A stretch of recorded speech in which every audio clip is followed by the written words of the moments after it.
اعوذ باللہ من الشیطان الرجیم بسم اللہ الرحمن الرحیم۔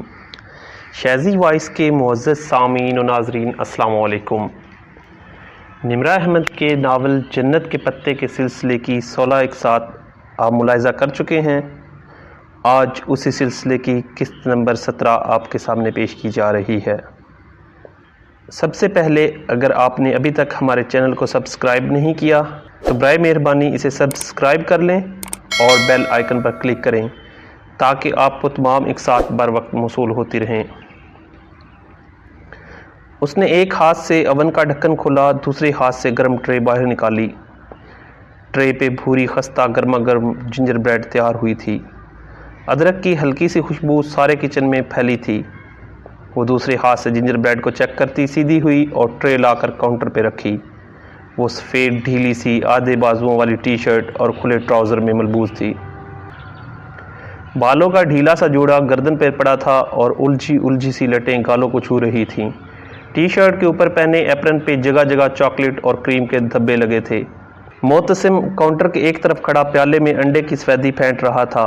ڈی جے دوسری طرف کھڑی سجاوٹ کے لیے لی گئی بنٹی، جیلی اور بینز کے پیکٹ کھول کھول کر پلیٹ میں اڈیل رہی تھی۔ ہر رنگ کی بنٹیز، کینڈیز اور سرخ جیلی بینز کا ڈھیر لگ چکا تھا۔ آج حسین کی سالگرہ تھی۔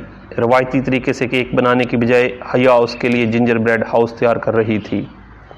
1 فٹ کا جنجر بریڈ سے بنا گھر جو چاکلیٹ، کریم اور رنگ برنگی جیلی سے سجانا تھا۔ وہ پچھلے 4 گھنٹے سے لگی ہوئی تھی اور بالآخر اس کی جنجر بریڈ کے 6 ٹکڑے بیک ہو چکے تھے، 4 دیواروں کے لیے اور 2 مخروطی چھت کے لیے۔ آؤ اب اس کو جوڑتے ہیں، اس نے کہا تو معتصم جو آئسنگ بنا چکا تھا پیالہ رکھ کر اس کی طرف آیا۔ ڈی جے اب ایک دیوار اٹھا کر اس میں سے مستطیل دروازہ کاٹ رہی تھی۔ حیا اور معتصم نے احتیاط سے 2 دیواریں متصل کھڑی کی اور ان کے جوائنٹ پہ بطور گم مخصوص سرپ لیپ دیا۔ پھر بہت آہستہ سے دونوں نے اپنے ہاتھ ہٹا لیے۔ دیواریں سیدھی کھڑی رہیں۔ سرپ نے ان کو چپکا دیا تھا۔ زبردست! وہ پرجوش سی ہو گئی۔ اس کا گھر بن رہا تھا، یہ خیال ہی اس کی ساری تھکاوٹ بغال کر لے گیا۔ وہ دونوں اب اگلی دیوار جوڑنے لگے۔ حیا کے ماتھے سے جھولتی لٹ بار بار آنکھوں کے سامنے آتی، وہ بار بار ہاتھ سے پیچھے ہٹاتی۔ پوروں پہ لگے چاکلیٹ سیرپ کے دھبے اس کے رخسار پر لگ گئے، مگر پرواہ کسے تھی؟ 4 دیواری بن گئی تھی۔ اب انہوں نے وہ مستطیل ٹکڑوں کو اوپر الٹے وی کی طرح رکھا اور جوڑ پر سیرپ لگایا۔ کافی دیر بعد انہوں نے اپنے ہاتھ اٹھائے۔ چھت برقرار رہی، سیرپ سوکھنے لگا تھا، چھت مزید مضبوط ہوتی گئی۔ حیا تم گریٹ ہو۔ وہ بھورا سا گھر بنا رنگ یا آرائش کے بھی اتنا پیارا لگ رہا تھا کہ معتصم بے اختیار ستائش سے بولا۔ مجھے پتا ہے، وہ دھیرے سے ہنسی۔ وہ تینوں اب الا بلا کینڈیز، بنٹیز اور جیلیز سے دیواروں کی سجاوٹ کر رہنے لگے۔ وہ ہر ڈیکوریشن کے ٹکڑے کے پیچھے ذرا سا سیرپ لگا کر اسے دیوار سے چپکا دیتے۔ بھورے گھر پہ جگہ جگہ سرخ، سبز اور نیلے بٹن کی مانند آنکھیں ابھرنے لگی تھیں۔ ذرا سی دیر میں گھر سج گیا تھا۔ ڈی جے نے سفید کریم سے کھڑکیوں کی چکور چوکھٹیں بنائیں اور اندر نیلی کریم کا رنگ بھر دیا۔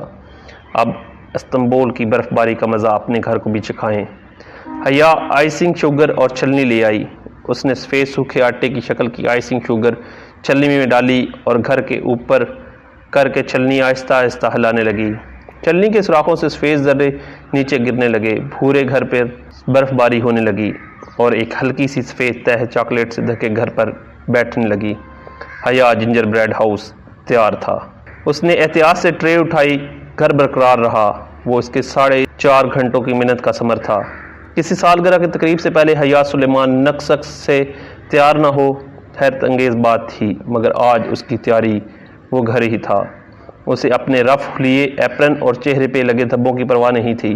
اس کی ساری توجہ ٹرے میں رکھے جنجر بریڈ ہاؤس پہ تھی۔ وہ ڈی جے اور معتصم کے پیچھے چلتی کامن روم میں داخل ہوئی۔ وہاں فاصلے پہ گول میزوں کے گرد کرسیوں کے پول بنے تھے۔ درمیانی میز پر گفٹس اور حسین کا لایا ہوا کیک رکھا تھا۔ 12 ممالک کے ایکسچینج اسٹوڈنٹس آ چکے تھے۔ وہ کوئی سرپرائز پارٹی نہ تھی، سو حسین بڑی میز کے پیچھے کھڑا ہنستا ہوا ٹالی کا گفٹ لینے کی کوشش کر رہا تھا، جسے ٹالی بار بار پیچھے کر رہی تھی۔ سرپرائز! حیا نے پکارا تو سب نے ادھر دیکھا۔ معتصم اور ڈی جے کے پیچھے وہ چوکھٹ پہ کھڑی تھی۔ دونوں ہاتھوں میں اٹھائی ٹرے میں وہ فیری ٹیل ہاؤس رکھا تھا اور حیا کو پتا تھا وہ بنسل اور گریٹل کے جنجر بیڈ سے زیادہ خوبصورت تھا۔ واو، بے اختیار بہت سے لبوں سے ستائش نکلی۔ حیا تم نے میرے لیے اتنا کیا؟ حسین بے حد متاثر ہوا تھا۔ اس نے مسکراتے ہوئے شانے اچکائے۔ وہ دروازے میں کھڑی تھی، دروازہ آدھا کھلا تھا اور سردی اندر آ رہی تھی۔ آؤ حیا، اسے میز پہ لے آؤ۔ محتسم بڑی میز پہ گفٹس، کیک اور دوسری ڈشز کے درمیان چیزیں ہٹا کر جگہ بنانے لگا۔ سردی کی لہر دروازے سے اندر گھس رہی تھی۔ اس نے بائیں ہاتھ میں ٹرے پکڑے، دائیں ہاتھ بڑھا کر دروازہ دھکیلنا چاہا۔ وہ بدقسمتی کا لمحہ تھا۔ دروازے کے ناب کو اس نے چھوا ہی تھا کہ دروازہ زور سے پورا کھلا اور کوئی تیزی سے اندر داخل ہوا۔ کھلتے دروازے نے اس کا بڑا ہاتھ پیچھے دھکیلا اور وہ توازن برقرار نہ رکھ سکی۔ بے اختیار ایک قدم پیچھے ہٹی اور تب ہی اس کے بائیں ہاتھ پہ پکڑی ٹرے ٹیڑھی ہوئی۔ او نو! بہت سی دلدوز چیخیں بلند ہوئیں اور ان میں سب سے دل خراش اس کی اپنی چیخ تھی۔ الٹی ہوئی ٹرے اس کے ہاتھ میں رہ گئی۔ ہلکی سی ٹھڈ کی آواز کے ساتھ جنجر بیڈ ہاؤس زمین پہ جا گرا۔ ہر دیوار ٹکڑوں میں بٹ گئی۔ بینٹیز اور جیلیز ادھر ادھر بکھر گئیں۔ فرش پہ بریڈ، چاکلیٹ، کریم اور رنگ برنگی بنٹیوں کا ایک ملبہ پڑا تھا اور وہ سب سناٹے کے عالم میں پھٹی پھٹی نگاہوں سے اسے دیکھ رہے تھے۔ کتنے ہی پل وہ شاک کے عالم میں اس ملبے کو دیکھے گئی، پھر اس کے پار نظر آتے جوگرز کو دیکھا اور اپنی ششدر نگاہیں اوپر اٹھائیں۔ وہ جہان سکندر تھا اور اتنی ہی بے یقینی اور شاک سے اس ملبے کو دیکھ رہا تھا۔ حیا کے دیکھنے پہ بے اختیار اس نے نفی میں سر ہلایا۔ حیا، آئی ایم سوری، میں نے جان بوجھ کر نہیں، مجھے نہیں پتا تھا کہ تم سامنے۔ اوہ گاڈ! تاسف ملال کے مارے وہ کچھ کہہ نہیں پا رہا تھا۔ وہ جو پھٹی پھٹی نگاہوں سے اسے دیکھ رہی تھی ایک دم لب بھیج گئی۔ اس کی آنکھوں میں تحیر کی جگہ غصے نے لے لی۔ خون کی سرخ لکیریں اس کی آنکھوں میں اترنے لگیں۔ وہ ایک دم سے جھکی، بریڈ کا ٹوٹا کریم میں لتھڑا ٹکڑا اٹھایا اور سیدھے ہوتے ہوئے پوری قوت سے جہان کے منہ پہ دے مارا۔ وہ اس غیر متوقع حملے کے لیے تیار نہیں تھا۔ کریم میں لتھڑا ٹکڑا اس کی گردن پہ لگا تو وہ بے اختیار 2 قدم پیچھے ہٹا۔ ٹکڑا اس کی شرٹ پہ سے پھسلتا نیچے قدموں میں جا گرا۔ اس نے گردن پہ لگی کریم کو ہاتھ سے چھوا اور پھر انگلیوں کے پوروں کو بے یقینی سے دیکھا۔ حیا، میں نے جان بوجھ کر نہیں۔ وہ سرخ آنکھوں سے لب بھینچے جہان کو دیکھ رہی تھی۔ اس نے لب اتنی سختی سے بھینچ رکھے تھے کہ گردن کی رگیں ابھرنے لگی تھیں اور کن پٹی پہ نیلی لکیر نظر آ رہی تھی۔ وہ بالکل چپ کھڑی گہرے سانس لے رہی تھی۔ حیا، اٹس اوکے۔ حسین پریشانی سے آگے بڑھا۔ ڈی جے اور محتسم اس کے ساتھ تھے۔ حیا، میں نے واقعی نہیں دیکھا تھا کہ تم۔ Shut up, just shut up. وہ اتنی زور سے چلائی کہ آگے بڑھتا حسین وہیں رک گیا۔ چلے جاؤ تم یہاں سے، کہیں بھی چلے جاؤ مگر میری زندگی سے نکل جاؤ۔ تم میرے لیے عذاب اور دکھ کے علاوہ کچھ بھی نہیں لائے۔ نکل جاؤ اس کمرے سے۔ اس نے اردو میں چلا کر کہا تھا۔ 12 ممالک کے ایکسچینج اسٹوڈنٹس میں سے اردو کوئی نہیں سمجھتا تھا سوائے ڈی جے کے، مگر وہ تمام متاثر کھڑے طلبہ سمجھ گئے تھے کہ وہ کیا کہہ رہی ہے۔ حیا، جہان کی آنکھوں میں دکھ ابھرا۔ میرا نام بھی مت لو۔ اس نے گردن کے گرد بندھے ایپرن کی ڈوری ہاتھ سے نوچی، ایپرن ایک طرف اتار پھینکا اور بھاگتے ہوئے باہر نکل گئی۔ سیڑھیوں کے اوپر لگا بلب اس کے آتے ہی جل اٹھا تھا۔ وہ تیزی سے چکردار سیڑھیاں اترنے لگی۔ آنسو اس کے چہرے پہ بہہ رہے تھے۔ آخری سیڑھی پھلانگ کر وہ اتری اور برف سے ڈھکی گھاس پہ تیز تیز چلنے لگی۔ باہر تیز سرد ہوا تھی۔ ہلکا ہلکا سا کوہر ہر سو چھایا تھا۔ وہ سینے پہ بازو لپیٹے سر جھکائے روتی ہوئی چلتی جا رہی تھی اور اسے پتا تھا کہ وہ ایک جنجر بریڈ ہاؤس کے لیے نہیں رو رہی۔ پہاڑی کی ڈھلان اتر کر سامنے اس بانجی کی مصنوعی جھیل تھی۔ جھیل اب خاصی پگھل چکی تھی، پھر بھی فاصلے فاصلے پہ بڑے بڑے برف کے ٹکڑے تیرتے نظر آ رہے تھے۔ وہ جھیل کے کنارے رک گئی۔ تیز دوڑنے سے اس کا سانس پھول گیا تھا۔ پتلی ٹی شرٹ میں سردی لگنے لگی تھی۔ ڈھیلا جوڑا آدھا کھل کر کمر پہ گر گیا تھا۔ وہ تھکی ماندی سی گھاس پہ بیٹھ گئی اور سلیپر سے پاؤں نکال کر ٹھنڈے پانی میں ڈال دیے۔ وہ خود اذیتی کی انتہا تھی۔ وہ گھٹنوں کے گرد بازو لپیٹ کر سر نیچے جھکا کر پھوٹ پھوٹ کر رو دی۔ مصنوعی جھیل کا پانی رات کے اندھیرے میں چاندی کی روشنی سے چمک رہا تھا، گویا چاندی کا ایک بڑا سا ورق سیاہ پانی پہ تیر رہا تھا۔ دور جنگل سے پرندوں کی آواز وقفے وقفے سے سنائی دیتی تھی۔ کئی لمحے ریت کی طرح پھسل کر جھیل کی چاندی میں گم ہو گئے تو اس نے قدموں کی چاپ سنی۔ کوئی اس کے ساتھ آ کھڑا ہوا تھا۔ اس نے بھیگا چہرہ اٹھا کر دیکھا۔ وہ جینز کی جیبوں میں ہاتھ ڈالے لب کاٹتا سنجیدہ سا اس کے ساتھ کھڑا تھا۔ سوری حیا، میں تو معذرت کرنے آیا تھا کہ اس روز کام کی پریشانی میں تم سے مس بیہیو کر گیا۔ مگر وہ چپ چاپ بے آواز روتی اسے دیکھے گئی۔ آئی ایم ریئلی سوری، میں نے تمہارا اتنا نقصان کر دیا۔ میں نے تمہیں دیکھا نہیں تھا، مجھے معلوم نہیں تھا کہ تم دروازے کے پار کھڑی ہو۔ میں نے تمہارا بڑا ہوا ہاتھ نہیں دیکھا تھا۔ اپنی دانست میں میں بہت تیز چل رہا تھا اور انجانے میں تمہارا ہاتھ دھکیل دیا، تمہاری ساری ریاضت ضائع کر دی۔ شاید وہ صرف جنجر بریڈ ہاؤس کی بات کر رہا تھا یا شاید ان کے تعلق کی، مگر میں مداوع کروں گا۔ مداوع؟ اس کے بہتے آنسو پل بھر کو تھمے۔ ہاں، میں تمہیں بالکل ایسا جنجر بریڈ ہاؤس بنا کر لا دوں گا، اور اس کا دل چاہا وہ پھوٹ پھوٹ کر پھر سے رو دے۔ مائی فٹ جہان سکندر۔ وہ ایک جھٹکے سے اٹھی اور گیلے پیر پانی سے نکال کر سلیپرز میں ڈالے۔ میری زندگی میں جنجر بریڈ ہاؤس سے بڑے مسائل ہیں۔ وہ تیزی سے پلٹی تو ڈھیلے جوڑے کا آخری بال بھی کھل گیا اور سارے بال آبشار کی طرح کمر پہ سیدھے گرتے گئے۔ وہ تیز تیز قدم اٹھاتی اوپر ڈھلان پہ چڑھنے لگی۔ جہان لب کاٹتا اسے دور جاتے دیکھتا رہا۔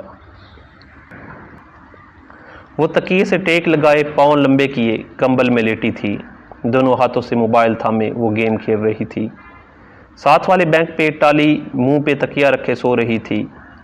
چیری اسٹڈی روم میں تھی، خدیجہ نیچے اپنے بینک کی کرسی پہ بیٹھی میز پہ رکھے لیپ ٹاپ کی کنجیوں پہ انگلیاں چلا رہی تھی۔ حسین کا birthday gingerbread house ٹوٹنے سے خراب نہیں ہوا، اس کا برتھ ڈے تمہارے اوور ری ایکشن سے خراب ہوا ہے۔ تم نے اپنے کزن کے ساتھ اچھا نہیں کیا، اس کا قصور نہیں تھا، اس نے تمہیں واقعی نہیں دیکھا تھا۔ اگر تم تھوڑا سا ضبط کر لیتی اور کھلے دل سے اپنے کزن کو ویلکم کرتی تو ہم اسی ٹوٹے جنجر بریڈ ہاؤس کو یادگار بنا لیتے، اسے ایک دوسرے کے چہروں پہ ملتے، اس کے ساتھ تصویریں کھنچواتے اور کیا کچھ نہ کرتے۔ چیزیں وقتی ہوتی ہیں، ٹوٹ جاتی ہیں، بکھر جاتی ہیں، رویے دائمی ہوتے ہیں، صدیوں کے لیے اپنا اثر چھوڑ جاتے ہیں۔ انسان کو کوئی چیز نہیں ہرا سکتی جب تک کہ وہ خود ہار نہ مان لے، اور تم نے آج ایک ٹوٹے ہوئے جنجر بریڈ ہاؤس سے ہار مان لی۔ لیپ ٹاپ کی اسکرین پہ نگاہیں جمائے ڈی جے تیزی سے کچھ ٹائپ کرتی کہہ رہی تھی۔ حیا اسی طرح ببل چباتی موبائل کے بٹن دباتی رہی۔ تمہارے جانے کے بعد سب اتنے شرمندہ تھے کہ مت پوچھو، کس طرح میں نے بمشکل سب کو منا کر حسین سے کیک کٹوایا۔ دفتن حیا کا موبائل بجا تو ڈی جے خاموش ہو گئی۔ حیا نے لب بھینچے، اسکرین کو دیکھا، وہاں جہان کا موبائل نمبر لکھا آ رہا تھا۔ چاہنے کے باوجود بھی وہ کال مسترد نہ کر سکی۔ کیا ہے؟ اس نے فون کان سے لگا کر بہت آہستہ سے کہا۔ ابھی تک خفا ہو؟ وہ ایک دم اتنی اپنائیت سے پوچھنے لگا کہ وہ لب کاٹ کر رہ گئی، حلق میں آنسوؤں کا گولا سا اٹکنے لگا۔ خفا ہونے کا اختیار اپنوں کو ہوتا ہے، مجھے یہ اختیار کبھی کسی نے نہیں دیا۔ اتنے لمبے مکالمے مت بولو، مجھ سے اب سردی میں نہیں کھڑا ہوا جا رہا، فوراً باہر آؤ۔ وہ ایک دم سے اٹھ بیٹھی۔ تم کہاں ہو؟ آنسو غائب ہو گئے۔ تمہارے ڈوم کے باہر بالکونی میں کھڑا ہوں۔ میرے اللہ، تم اب تک یہیں ہو؟ وہ فون پھینک کر اٹھی، تیزی سے سیڑھیاں پھلانگتی نیچے اتری اور دوڑ کر دروازہ کھولا۔ وہ بالکونی کی ریلنگ سے ٹیک لگائے سینے پہ بازو لپیٹے کھڑا تھا۔ اسے دیکھ کر مسکرایا۔ اف جہان۔ حیا دروازہ بند کر کے اس تک آئی۔ اس نے ٹی شرٹ کے اوپر ایک کھلا سا سیاہ سویٹر پہن لیا تھا اور بالوں کا پھر سے ڈھیلا جوڑا باندھ لیا تھا۔ آنکھیں ہنوز متورم تھیں۔ کب سے کھڑے ہو ادھر؟ وہ خفگی سے کہتی اس کے ساتھ آ کھڑی ہوئی۔ جب سے تم نے بتایا تھا کہ تمہاری زندگی میں جنجر بریڈ ہاؤس سے بڑے مسائل ہیں، میں نے سوچا ان کو حل کیے بغیر نہ جاؤں۔ چائے تو نہیں پلاؤ گی؟ وہ کچھ ایسے ڈرتے ڈرتے بولا کہ وہ ساری تلخی بھلا کر ہنس دی۔ آؤ تمہیں ایپل ٹی پلاتی ہوں، تمہارے ترکی کی سوغات ہے، ورنہ پاکستان میں تو ہم نے کبھی سیب والی چائے نہیں پی تھی۔ وہ دونوں ساتھ ساتھ اندرونی سیڑھیاں اترنے لگے۔ اور ہم یہی پی کر بڑے ہوئے ہیں، کتنا فرق ہے نا ہم میں۔ وہ شاید یوں ہی بولا تھا، مگر کچن کا دروازہ کھولتی حیا نے مڑ کر اسے دیکھا ضرور تھا۔ ہاں، بہت فرق ہے ہم میں۔ اس نے تسلیم کر لیا تھا، اس نے ہار مان لی تھی، اور انسان کو کوئی چیز نہیں ہرا سکتی جب تک اف یہ ڈی جے کے سنہری اقوال بھی نہ۔ وہ سر جھٹک کر کچن میں داخل ہوئی۔ ایپل ٹی تو ختم ہے، اب سادہ چائے پیو۔ اس نے کیبنٹ کھول کر چند ڈبے آگے پیچھے کیے اور پھر مایوسی سے بتایا۔ دودھ نکالو، میں چائے کا پانی چڑھاتا ہوں۔ وہ آگے بڑھا، دیگچی ڈھونڈ ڈھانڈ کر نکالی، اس میں پانی اور پتی ڈال کر چولہے پہ چڑھایا اور چولہا جلا دیا۔ وہ ایسا ہی تھا، فوراً سے کام کر دینے والا۔ اس کے ہاتھ بہت سخت اور مضبوط سے لگتے تھے، کام کے محنت اور مشقت کے عادی۔ وہ استنبول کی ورکنگ کلاس کا نمائندہ تھا۔ اب وہ سلیب پہ رکھے برتن جمع کر کے سنک میں ڈال رہا تھا۔ رہنے دو جہان، میں کر لوں گی، تم نے کرنے ہوتے تو اب تک کر چکی ہوتی۔ اب اس سے پہلے کہ پانی سوکھ جائے دودھ ڈال دو، بلکہ مجھے دو۔ اس نے پلیٹ دھوتے ہوئے دوسرے ہاتھ سے دودھ کا ڈبہ اٹھایا اور خود ہی دیگچی میں انڈیل دیا۔ وہ اسے دیکھ کر رہ گئی۔ وہ کھلے نل تلے پلیٹ کھنگار رہا تھا، جینز اور جوگرز پہنے، سویٹر کی آستینے کونیوں تک موڑے۔ وہ ٹاکسم اسکوائر کی میٹرو میں موجود اس ایگزیکٹو سے قطعاً مختلف لگ رہا تھا جس سے چند ہفتے پہلے حیا ملی تھی۔ حیا ڈی جے حواس باختہ سی چلاتی ہوئی کچن میں داخل ہوئی۔ تمہارا فون مر جائے گا بج بج کر۔ اوہ السلام علیکم۔ جہان کو دیکھ کر وہ گڑبڑا گئی اور رک کر سانس لینے لگی۔ اس کا سانس بری طرح پھول چکا تھا۔ وعلیکم السلام، جہان نے پلٹ کر اسے جواب دیا۔ تمہارا فون۔ وہ حیا کو موبائل تھما کر واپس مڑ گئی۔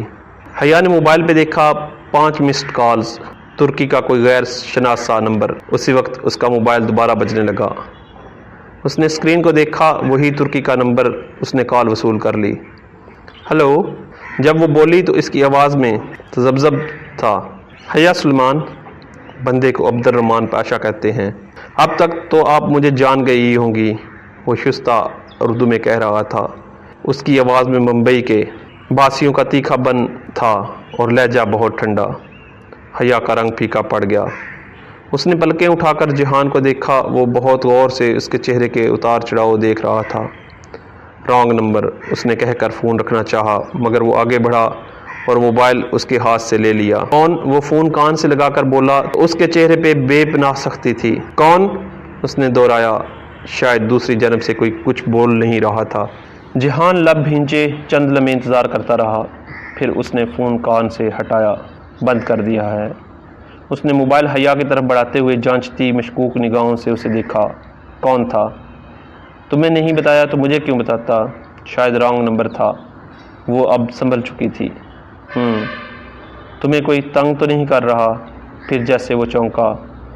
وہ پھول پتہ نہیں کون ہے۔ اس نے شانے اچکا دیے۔ جانے دو، ہراسمنٹ ایک جرم ہے، ہم اس کے لیے پولیس کے پاس جا سکتے ہیں۔ وہ کچھ سوچ کر بولا۔ کسی مسئلے کا حل جہان سکندر کے پاس نہ ہو، یہ ممکن تھا بھلا؟ جانے دو، میں اسے زیادہ اہمیت نہیں دیتی، خود ہی تھک کر رک جائے گا۔ گو کہ وہ مطمئن نہیں ہوا تھا، مگر سر ہلا کر پلٹ گیا اور نل پھر سے کھول دیا۔ حیا نے موبائل کو سائلنٹ پہ لگا کر جیب میں ڈال دیا۔ وہ اس نازک رشتے میں مزید بدگمانی کی متحمل نہ تھی۔ چولہا کیوں بند کر دیا؟ ابھی پکنے دیتی، میں زیادہ کڑی ہوئی چائے پینے کا عادی ہوں۔ میں نے نہیں بند کیا، یہ آٹومیٹک ہیں، ہر 15 منٹ بعد 10 منٹ کے لیے بند ہو جاتے ہیں، سو 10 منٹ انتظار کرنا پڑے گا۔ یہ اچھا کام ہے، اس سے جیسے کوفت ہوئی۔ پھر آخر برتن کھنگالتے ہوئے وہ بار بار چولہے کو سوچتی نظروں سے دیکھتا رہا۔ جب برتن ختم ہو گئے تو ہاتھ دھو کر چولہے کی طرف آیا۔ برتن دھل گئے ہمارے، اب تمہاری زندگی کے اگلے مسئلے کو حل کرتے ہیں۔ اس کے بعد کون سا مسئلہ ہے وہ بھی بتاؤ۔ وہ چولہے کو پھر سے جلانے کی کوشش کرنے لگا۔ میری زندگی کے مسئلے ٹوٹے کیبنٹ یا ٹھنڈے چولہے کی طرح نہیں ہیں جو تم حل کر لو۔ اچھی بھلی زندگی ہے تمہاری، کیا مسئلہ ہے؟ تمہیں سوائے اس بیکار چولہے کے کوئی تو حل ہوگا اس کا بھی۔ وہ نچلا لب دبائے جھک کر سوئچ سے چھیڑ چھاڑ کر رہا تھا۔ اس کا کوئی حل نہیں ہے، یہ ناممکن ہے کہ کسی مسئلے کا کوئی حل نہ ہو۔ ٹھہرو، میں کچھ کرتا ہوں۔ وہ پنجوں کے بل زمین پہ بیٹھا اور جھک کر نیچے سے چولہے کا جائزہ لینے لگا۔ جہان رہنے دو، میری کار سے میرا ٹول باکس لے آؤ، ڈیش بورڈ میں پڑا ہوگا، تب تک میں اسے دیکھتا ہوں۔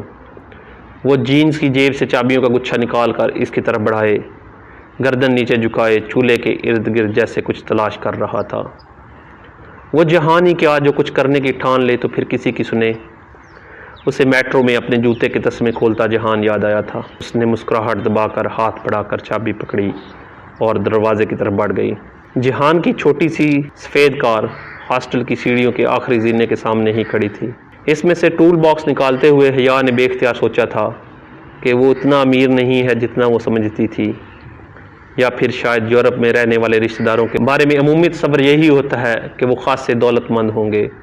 بلکہ جہان اور سبین پھپھو اس کے برعکس محنت کش اور ورکنگ کلاس کے افراد تھے۔ وہ واپس آئی تو وہ چھری سے ہی شروع ہو چکا تھا اور ناب، ساکٹ اور پتہ نہیں کیا کیا کھولے بیٹھا تھا۔ چند منٹ وہ خاموشی سے سلیب کے ساتھ ٹیک لگائے کھڑی اسے کام کرتے دیکھتے رہی۔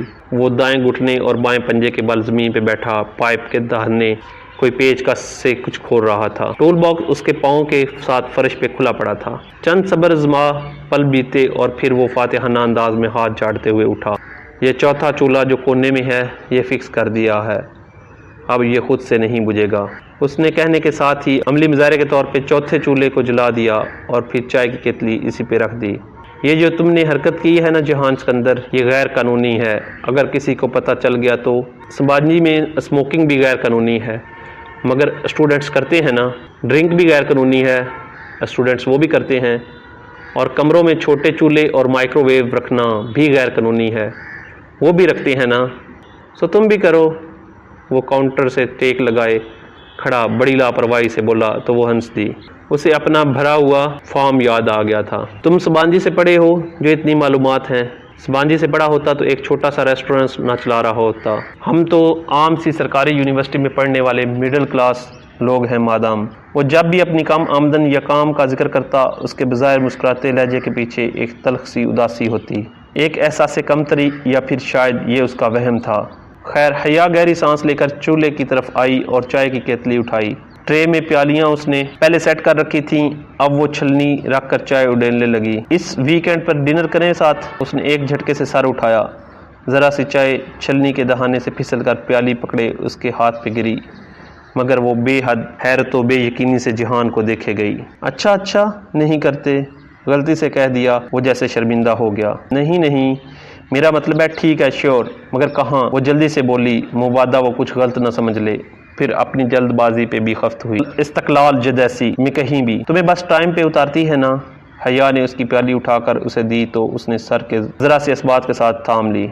ہاں، وہ اپنی پیالی لے کر اس کے بالمقابل سلیب سے ٹیک لگائے کھڑی ہو گئی اور چائے میں چمچ ہلانے لگی۔ پھر میں تمہیں ٹاکسم سے پک کر لوں گا، ہفتے کی رات 8 بجے، ٹھیک؟ وہ گھونٹ بھرتے ہوئے مسکرا دی۔ جب وہ اسے واپس باہر تک چھوڑنے آئی تو دونوں کو اپنے نیچے پا کر بالکونی کی بتی خود سے جل اٹھی۔ وہ سیڑھیوں کی طرف بڑھ ہی رہا تھا کہ وہ ہولے سے کہہ اٹھی، آئی ایم سوری، میں آج اوور ری ایکٹ کر گئی تھی۔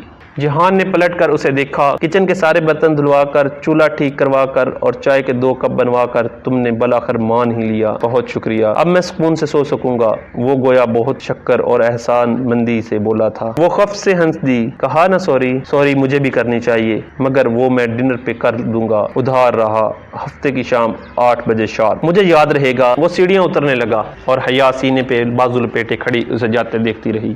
جب اس کی کار نگاہوں سے اوجھل ہو گئی تو وہ کمرے کی طرف مڑ گئی۔ بالکونی کی بتی بجھ گئی، ساری بالکونی میں تاریکی چھا گئی۔ ڈی جے وہیں کرسی پہ بیٹھی لیپ ٹاپ پہ کچھ ٹائپ کر رہی تھی۔ وہ زیر لب کوئی دھن گنگناتے ہوئے کمرے میں داخل ہوئی اور اپنے بینک کے زینے چڑھنے لگی۔ تمہارا کزن بڑا ہینڈسم ہے، ڈی جے نے مصروف انداز میں تبصرہ کیا۔ سو تو ہے، اس نے بستر میں لیٹ کر ڈی جے کو دیکھتے ہوئے جواب دیا۔ یہ وہی پھپھو کا بیٹا ہے نا؟ ڈی جے اسکرین کو دیکھتی لیپ ٹاپ کی کنجیوں پہ انگلیاں چلا رہی تھی۔ وہی شادی شدہ۔ ہاں، اس کے لبوں پہ ایک دبی مسکراہٹ در آئی۔ اچھا، ڈی جے مایوس سی سے خاموش ہو گئی۔ حیا زیر لب وہی دھن گنگنانے لگی۔ بکو مت، مجھے اسائنمنٹ بنانے دو۔ کچھ دیر بعد ڈی جے جھنجھلا کر بولی، مگر وہ مسکراتے ہوئے گنگنائے جا رہی تھی۔ وہ خوش تھی، بہت خوش۔